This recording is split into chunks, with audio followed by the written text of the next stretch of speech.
Hello, I am Lady Ash. Welcome to Life on Canvas, the podcast. This is where living your best life becomes the focal point. We will look at life from a positive perspective and explore tools and techniques that can help you to paint and create a fabulous picture of success for your life's portrait. Hit the subscribe button. Listen up. Let us find some creative solutions together. In this episode, we're talking about the dark underpaintings of emotional abuse. Now, the dark underpaintings in an actual painting is really the first color that you put on your painting. It's usually darker in some areas to give the painting depth and character. Now, I call them dark underpaintings in real life because these are the stresses, the challenges, the hard times that we go through that build us as a person, give us character, and strengthen us to do more with our lives and to go through our daily activities. Now, emotional abuse, by definition, is basically when an adult mistreats a child.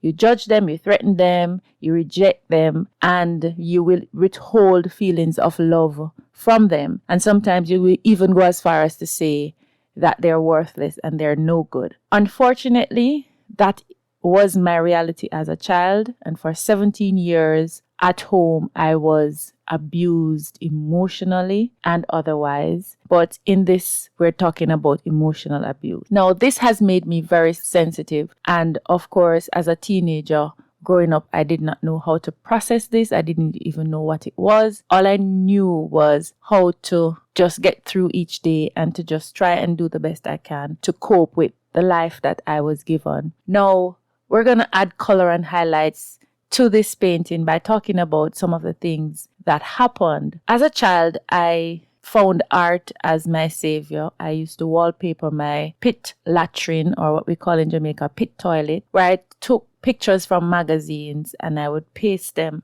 on the inside of the toilet. I used those pictures as my window to the outside world because I didn't have any electricity, so I had no television. And my father had a battery-operated radio that, of course, you couldn't touch. So I didn't have much to learn from then.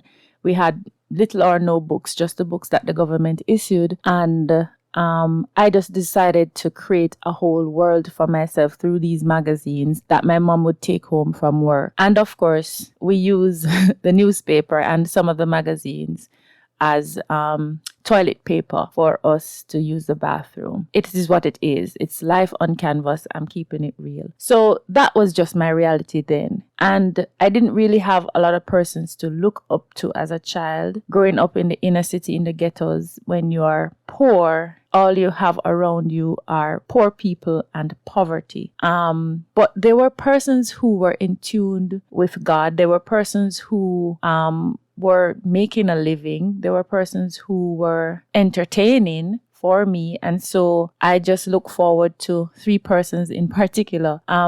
There was Mr. Ozzy. Mr. Ozzy was a Rastafarian who used to live on Waterloo Road. That's before Waterloo Road became developed. He used to live in a space under a mango tree in a little hut, and he used to cut grass for my landlord's goats. And there were a lot of Bombay mangoes around him. And Mr. Ozzy was a very simple man. He used to burn coal, and he sold the coal and put the money that he earned in his tam inside of his dreadlocks. And when he drinks at the rum bar and got drunk, he would just say, "Praise God and live."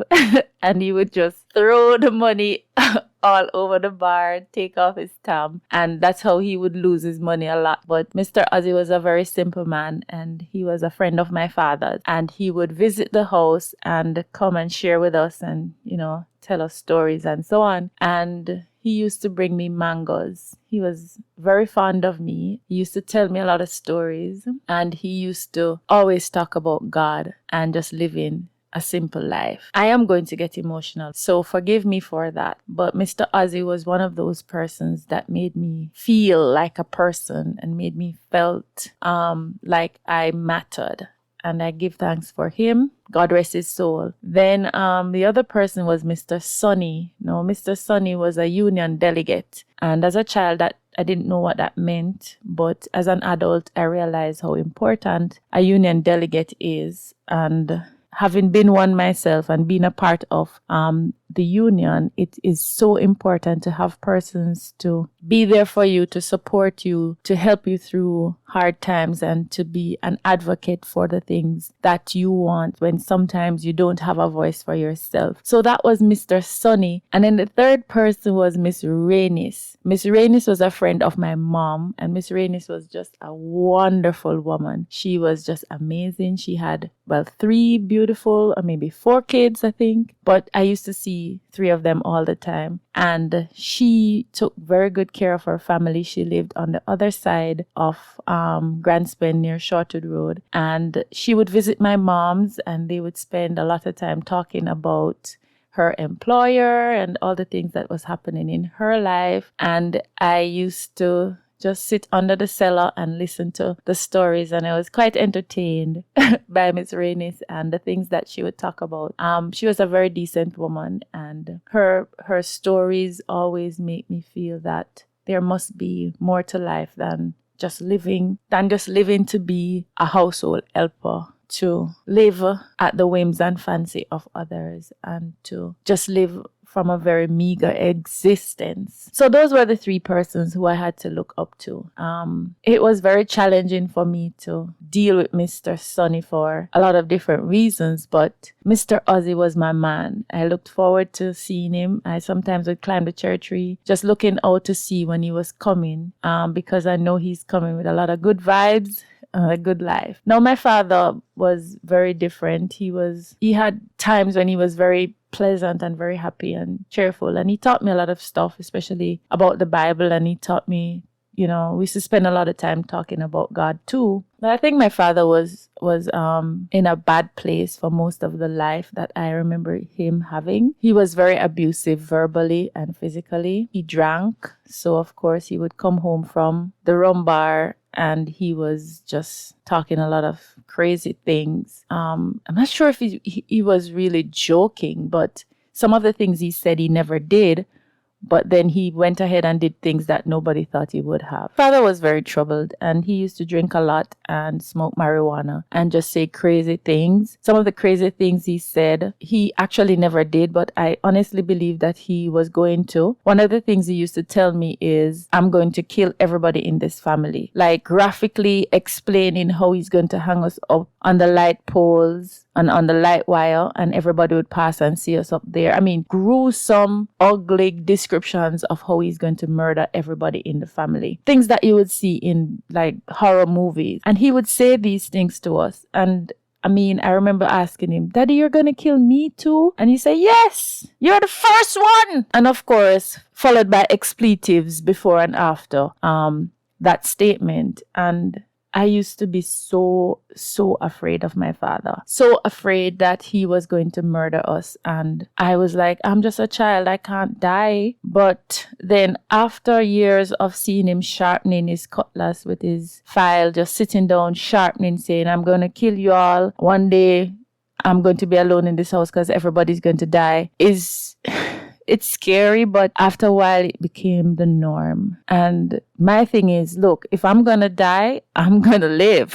So I used to run away from home. I used to go to the next door yard to play dandy shandy. I used to just live my life like there was an engine revving in it. Now, I'm not going to blame my dad for being the mischievous child that I was and inquisitive, but I really, really just lived every day because I don't know if when I get home, my father is going to follow through with his threats of killing us all. So I used to play hard. I used to fight hard. I used to just survive. And I think that is where my resilience came in, and my outlook on life is, what is the worst that could happen? And the worst that could happen is that you're gonna die. And guess what? I lived through that. So I am going to live even if I'm going to die, because we all are going to die. So guess what? I'm gonna get about the business of living and stop focusing on dying, right? And so that was my reality. Those were the things, some of the things that my father used to say to me as a child, and it just used to scare me. It has damaged me, and because of this, I become very sensitive, especially when I'm threatened. My guards go up because, as I said, he did not kill us, obviously, but he did other things that were very, very bad. And so living in a home like that and growing up in that space was very, very difficult. As a child, I used to run away. I used to go to my Auntie Devon, who was a very good example, but she didn't come around a lot. We had to go to her when we wanted to see her. Her and her brother, Uncle Dennis, they were, Auntie Devon was a teacher, Uncle Dennis was a tailor. And so they were excellent examples of, people who I could be or live to be, but they weren't friends of the family. So I didn't get to absorb a lot of the things that they did. I didn't learn a lot from them in terms of, all the things that I need to aspire to become who they were. As I told you before, the 3 persons that I mentioned were pretty much the ones that were around. And so I had to prepare myself to live. And in preparing myself to live, one of the things I used to do was play a lot. And because I figured that if I play, I'm enjoying myself. And if I'm enjoying myself, at least I can be the happiest I can be before nightfall and my dad comes home with all his threats of killing us and all the other things that he wanted to do. The man was so crazy that he would get us up out of bed 2-3 o'clock in the morning, threatening to kill us. We having to run away from the house. My mom having to run away from the house in the night. Sometimes we don't have any school uniform for the next day because we're so afraid to go back home because we don't know what state he would be in when we get there. And, we all were afraid, my mom included. So it was just difficult. So I used to play school every evening after school. And that was just me having fun. And I guess getting out the energies that I had of the day. And so whilst I'm playing school, I'm beating the tree and the stone. And I used to use the wall as the blackboard. And I used to just go over what I learned in school as the teacher. And I would pretend to be the teacher and I would say, "Stop your noise in the classroom. Shawn Ashman, you make too much noise. Come over here." And, I would beat the stones and the trees just to pretend that I was in school because, again, in school, if you don't perform, if you're disruptive, if you talk out of turn, if you don't know your times table, you're going to get beat down. And I mean, I'm not talking about a slap. You're getting hard licks. I went to a primary school and it was just painful. It was just painful. I remember my times table. I couldn't say the times table without singing it. So I'd say 2 1s 2, 2 2s 4, 2 3s 6, 2 4s 8. But if the teacher says 2 10s, I couldn't say 20. I'd have to start from the beginning to sing 2 1s 2. And by the time I got to 2 5, I'm getting beat because you need to know it. You need to know them right off the bat. And when you're called upon, you need to be able to recite the correct number.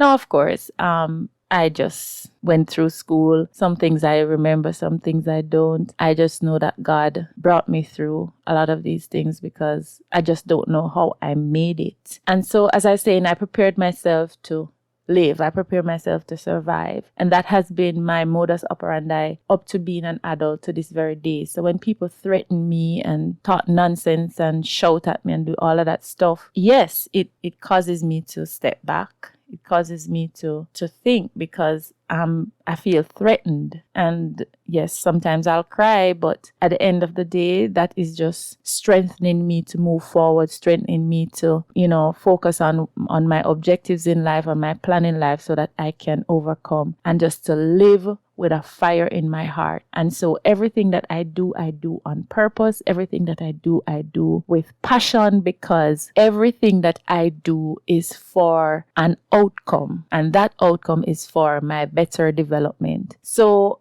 those are the details that we're adding to this painting today. But guess what? You have the power. You have the power within you to paint over the dark underpaintings of abuse. You have the power to paint over anything that is in your life portrait that you don't like. So if you experience emotional abuse, it's hard, I know. And there you may be at a stage in your life when you're going to lash out and somebody says something hurtful to you and you lash out and you say hurtful things back, or you even fight them and that sort of thing. Those are the things that I did, and of course not promoting for you to do. And of course that was when I was a child, teenager, and so on. But you have to come up with strategies as a human being, as an adult, to overcome these emotional abuse. You can't let it sink down into your brain. You can't let it penetrate you and determine who you show up to be. So I like to cry. I guess it's my go-to. So sometimes I go into the bathroom at work and I cry. I cry in my bed. I cry. Crying is good. For me, it's very therapeutic. It helps to dull the pain. It makes me feel so much better. After I blow my nose, I feel so good. It detoxifies me and it soothes me. I just feel so loved when I cry because God built in me a mechanism to help me to cope with emotional abuse. So I use my crying tool. It is okay to cry. Sometimes you'll have somebody around you to support you, sometimes not. But it's okay to cry. And a lot of our Jamaican men don't know that it's okay to cry, and they believe they can't cry, but it's okay to cry. It's the first step for me in the process of healing. Now, the next thing I do is I make a plan. So when I am faced with a challenge, I write down how I feel in my journal. As an adult, I journal every day and I write down the things I go through, how they make me feel, and I write down what I can do the next time I'm faced with this challenge. One of my go-to is always to pray. And sometimes if you document how you feel over time and then you meet with certain outcomes, you realize that you are actually manifesting what you're writing down, or you're actually manifesting how you feel. A friend of mine recently shared a story about a near-death experience, and I say to him, do you journal, or do you remember how you were feeling like 6 weeks before this happened? Did you know that you manifest this? And he says yes, because in those weeks he remembered that he felt like he wanted to die, and so it comes right out into his life. So I make a plan for what I want. I tell myself and I hear the things that I want people to say about me, for the persons who are mean to me. I make a visual representation of what I want to manifest in my life on my vision board. Sometimes I use it as a screensaver. Whatever it is I want, I come up with a visual representation of it, right? Don't focus on what is showing up. You have the power mentally to change the picture. And once the picture is changed in your head, the outcome will be different. Your actions will be different. Once you see things from a different perspective, then you will act differently because you're seeing things differently now, and your outcome will be different. Now, if you're in a situation where it's an abusive situation at work, at home, in a relationship, wherever you are, you have to make a plan. You have to make an exit strategy. I made an exit strategy from my parents' home, and as soon as I was 17 years old, I was gone. I have been in abusive relationships and I made exit strategies, and that's how I got out. Every circumstance that you're in, every situation that you're in, you have the power to get out by creating a plan and be very clear about what it is that you need. And if you need help, you get the help that you need to execute your plan. And your plan doesn't involve harming others. Your plan doesn't involve doing evil things. Your plan involves taking away yourself. Take yourself away from the situation that confronts you. And I know for a lot of us, this is hard. The fear alone cripples you and you don't want to move. But you have to find the strength. You already have the strength. The fact that you're in the situation means that you already have the power to get out of it. This journey on earth is a life experience. It's a school. We have to learn. We have to push ourselves. We have to push our comfort zones. And when we look back, we said, oh my word, it wasn't so hard. Thank you, Jesus. But you do have to believe in God and have faith that whatever it is you visualize, and just know that it will come through and that you will come out on a better person on the other side. So sometimes when I'm faced with challenges and my God, I feel so proud because recently, just last week, I was in a situation where someone did something that was very mean to me. And normally my anxiety would kick in and I would feel so bad. And the next thing you know, I'll be crying. And guess what? My reaction was zero. Why? Because I'm over it. I have learned over time that people will always be people. They will always do and say the things that make them feel good, because they're insecure and they're small. And you have to find a way to empower yourself and to step away from those suggestions, those ideas, those aggression, and know within yourself that, look, you're in the space of love. You're doing the best that you can.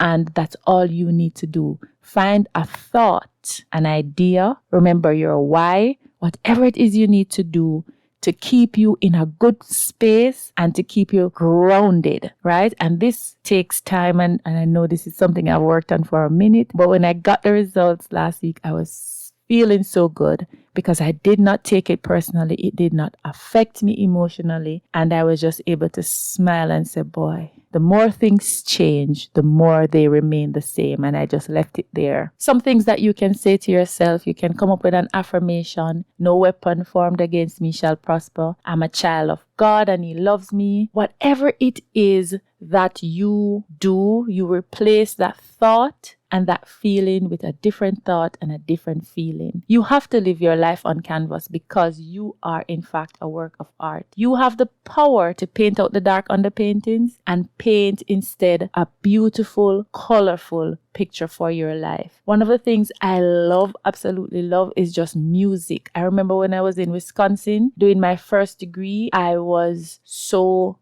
stressed and depressed, and Bojo Banton, yes Bojo, you bring me through. Not an easy road. I play that song every single day and it strengthened me and it helped me to go through every single day, graduating top 5% of my class and making the dean's list every semester, etc., etc., etc., getting national awards, academic awards. I didn't say state awards, national awards. So I know that it is possible and you just need to find a tool that works for you. Some songs that I love, Lion Paw. Sometimes I draw off of the Taurus Riley. I'm just sing out, Sometimes you just need to play that song in your car over and over again. Tina Turner, my girl, simply the best, because that's what I am. Tracy Chapman, I was born to fight. Christina Aguilera, fighter. You find that song that works for you, that connects with you, that resonates with you. And whenever you're in those situations, just draw for some music, draw for an affirmation, right? And as Terra Fabulous said, no retreat, no surrender. We nah lotion, pet, nor powder. Yeah, you have to stick with what works for you. Find a tool, find something that works. Because at the end of the day, there are mean people out there who are hurting, and hurt people hurt others. And they don't know how to deal with life. And so they abuse others who they presume are weaker than them. And for some of us, unfortunately, we are not in the position to fight back. So we just have to take it. But guess what? When it comes, it doesn't have to penetrate us. You just put up your wall, let it bounce off, and you move on with your life because you have a clean heart and a clean mind. So whatever you do in life, find creative solutions. They are always available to you and they will help you to deal with your life. Paint over the dark underpaintings of emotional abuse and live your best creative life. Creativity is taking the best skills and techniques from experts around you and improving upon them. So go ahead and use your new skills to paint your masterpiece. I am Lady Ash and you have been listening to Life on Canvas. You can follow me on YouTube at ladyash.tv or on my website at shawnashman.com. If you haven't yet, please subscribe and rate this podcast. Join me next week for another episode of Life on Canvas.